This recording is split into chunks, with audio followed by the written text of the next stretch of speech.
China Standards 2035 and the Plan for World Domination. Don't believe China's hype. Although U.S. officials have grown increasingly concerned about China's participation in technical standards bodies and its forthcoming plan, China Standards 2035, it is important to distinguish posturing and proclamations from real risks. Naomi Wilson is Senior Director of Policy for Asia at the Information Technology Industry Council, (ID), a global tech trade association headquartered in Washington, D.C. With mistrust pervading the U.S. China relationship, it seems that nearly any Chinese action stokes suspicions of malicious intent, especially anything involving advanced technology. As 5G, AI, and emerging technology have become buzzwords, policymakers have started to pay more attention to a previously obscure piece of the technology development process: technical standards. In particular, U.S. officials have been concerned about China's increased participation in technical standards development work in the government's forthcoming plan, China Standards 2035.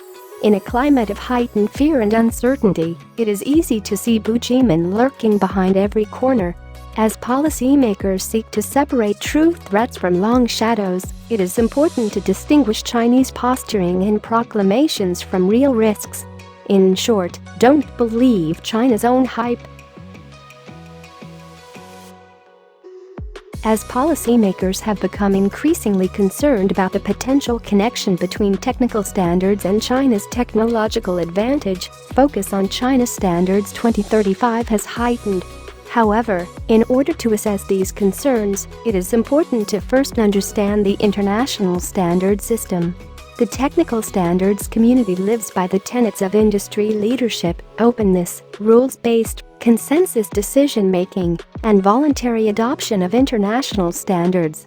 The whole system rests on the premise that any interested stakeholder can come to the table to cooperate and compete, proposing contributions that enable products and services to work for consumers around the globe, while safeguarding against undue dominance of any one player. Consumers reap the benefits of this every day. For example, international standards ensure that your laptop can connect to Wi-Fi in the United States and Japan, or that an HDMI cable can plug into any TV, regardless of brand name. That's the goal of standards development, to enable interoperability across markets, so that consumers and companies can take full advantage of the latest technology at competitive price.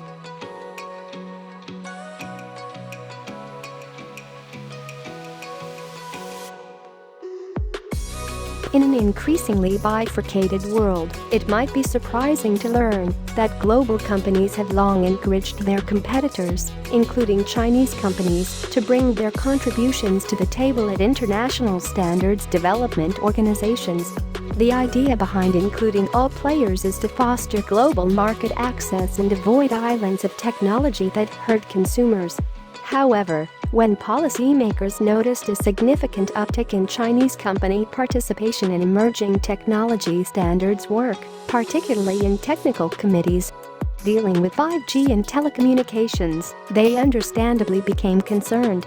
As contributions from a few large Chinese companies increased, they sometimes seemed to overwhelm the agendas of working groups. Yet, in this instance, policymakers have mistaken quantity for quality, and numbers alone don't lead to market dominance. Technical standards work is a competitive process in which contributions are accepted by consensus among subject matter experts, and others are weeded out. To encourage participation in standards bodies, the Chinese government provides monetary incentives for contributions. These incentives are also based on quantity, not quality. Upon closer inspection, Chinese company contributions have not been uniformly impressive and sometimes are not true standards contributions at all. There are, of course, very good technical contributions too from Chinese companies that have invested in their product development and learned how the standard system works. So, No need to panic or suspect a Chinese takeover of international standards, enter China Standards 2035. Apparently, the Chinese government has not learned from the international public relations failure of Made in China 2025, which laid out China's objectives to take over as the leader in a number of critical manufacturing sectors, including advanced technology.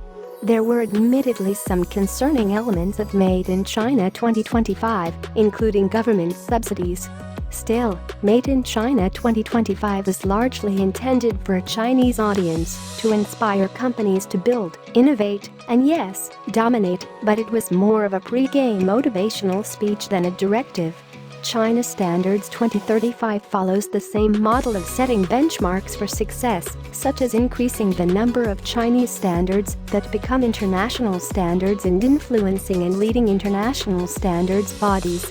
This type of verbiage only feeds the fear that China is seeking to rewrite international rules.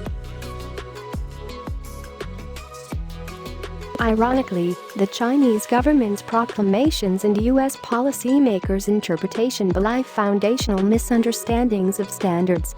International standards are not required rules, laws, or even norms. Companies choose the most appropriate standards for their products, which change with rapidly developing technology. The notion that the Chinese government is going to swindle the world's best engineers into adopting voluntary standards that will shape the technological landscape in China's favor and continue to do so with every technological change is a significant reach. U.S. and multinational technology companies remain strong competitors and leaders in their fields and in the associated development of technical standards. However, China is a real competitor, and as Chinese companies advance, we should expect to see that reflected in their participation and success in international standards bodies. Successful contributions can help companies' products reach more consumers and markets and enable them to stay competitive in an ever-changing environment. But drafting more standards alone does not shape the next generation of technology. That starts with investment in research and development, incentivizing innovation, and growing workforce skills. Standardization with open, rules-based processes makes the technology accessible and interoperable. Both elements are important to technological competitiveness, and they work in tandem.